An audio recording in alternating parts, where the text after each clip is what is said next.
Somewhere in China, in the vastness of the Taklamakan Desert, one of the harshest places captured on Earth, satellite images have revealed something strange.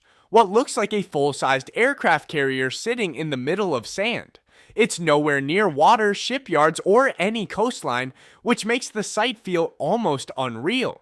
At first glance, it might seem like a random or abandoned structure. But as more images became available, analysts noticed it wasn't alone. There were several large ship-like shapes spread across the desert. Some resemble aircraft carriers, while others look like smaller escort ships. What stands out is the level of detail. These aren't rough models, but carefully designed replicas. Rather than being mysterious, these desert ships point to something very practical, which is preparation. They show how modern militaries train, experiment, and adapt often in ways that are visible but not immediately understood. But for the United States, this sends a clear and calculated signal. China is investing heavily in readiness and is determined not to be caught off guard.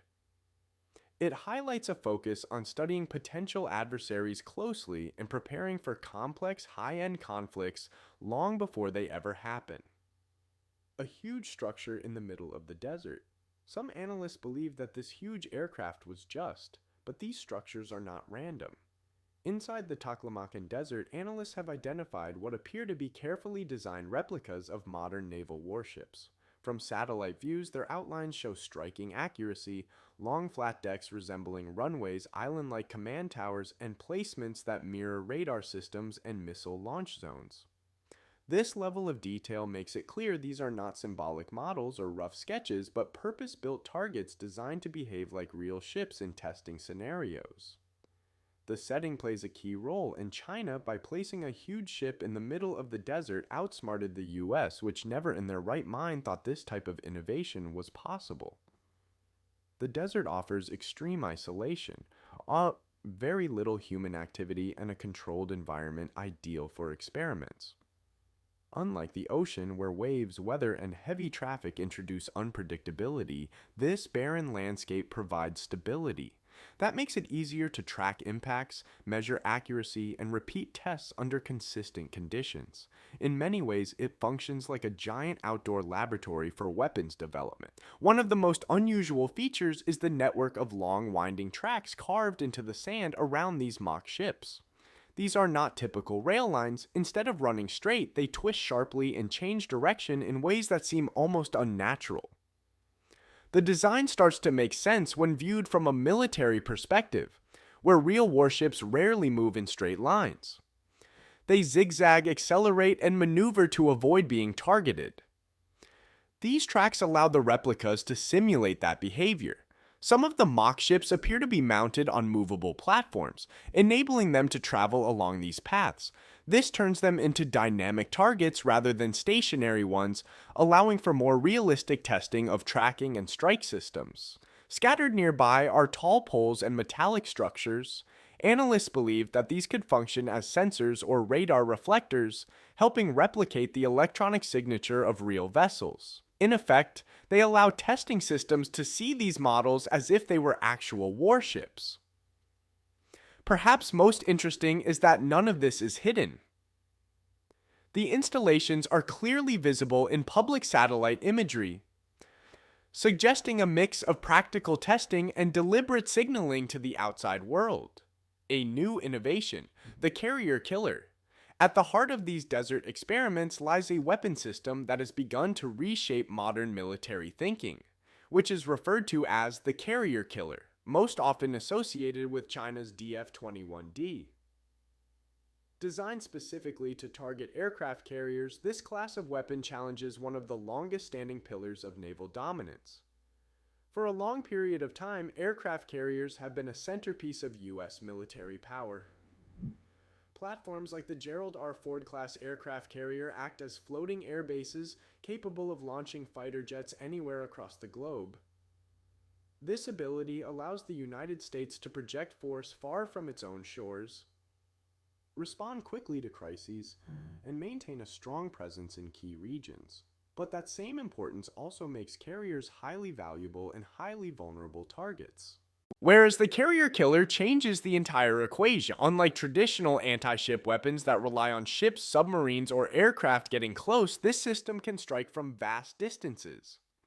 It is launched from land, follows a ballistic path into the upper atmosphere, and then descends at extremely high speeds.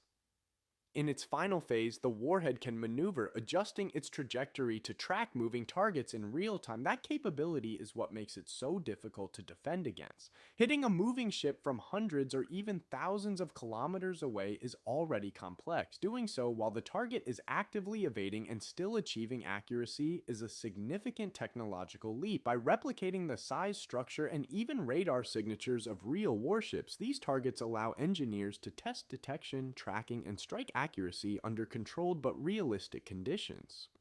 The addition of curved tracks makes things even harder, simulating ships that zigzag and change speed to avoid being hit. For the United States, this development is a serious strategic concern. Its naval doctrine has long depended on carriers operating relatively close to contested regions. If weapons like the DF-21D can reliably threaten those ships, it could force U.S. forces to operate from much farther away, reducing their effectiveness. U.S. vs. China. The implications of these developments have affected the U.S. far beyond the desert. They have been closely tied to the evolving rivalry between the United States and China, two powers with very different approaches to military strategy. The United States has relied on aircraft carriers as the backbone of its global influence. These massive ships allow it to project power, respond quickly to crises, and maintain a visible presence across key regions. Carrier groups have been central to U.S. strategy, giving it the ability to operate far from home with unmatched flexibility, whereas China is not trying to mirror this approach exactly. Instead of building an identical system, it focuses on countering and overpowering it. Systems like the DF-21D are designed to directly challenge the effectiveness of U.S. carriers, especially in areas close to China's coastline.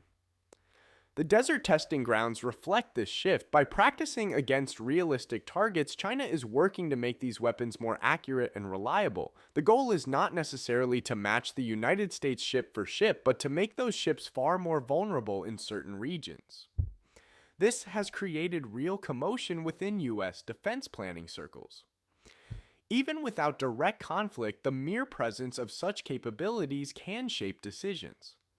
This is what makes the development so significant. It challenges a long-standing advantage the United States has relied on for decades. At the same time, this dynamic increases tension, where the United States thinks that China would step back, but to their surprise, it comes back stronger and more powerful than ever, challenging the US's capabilities.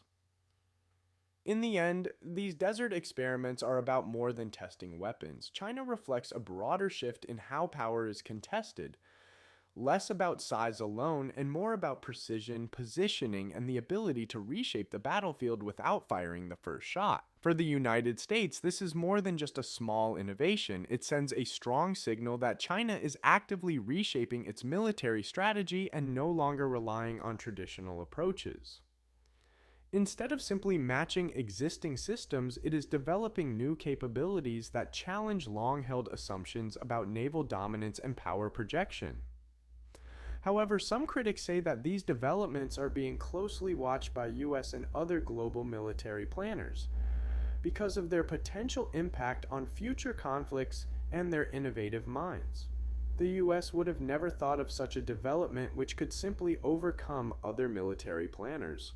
In modern warfare, perception can be just as important as capability.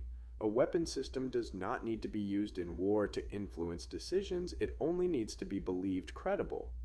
This creates a kind of prevention where simply not knowing what will happen becomes a powerful advantage. The unusual testing environment in the Taklamakan Desert reflects this shift. It is not just about building weapons, but about refining them through realistic simulations of future conflict scenarios. Ultimately, the balance of power is increasingly shaped by precision, technology, and preparation. These desert experiments highlight a world where readiness and perception can influence global stability as much as actual battlefield outcomes.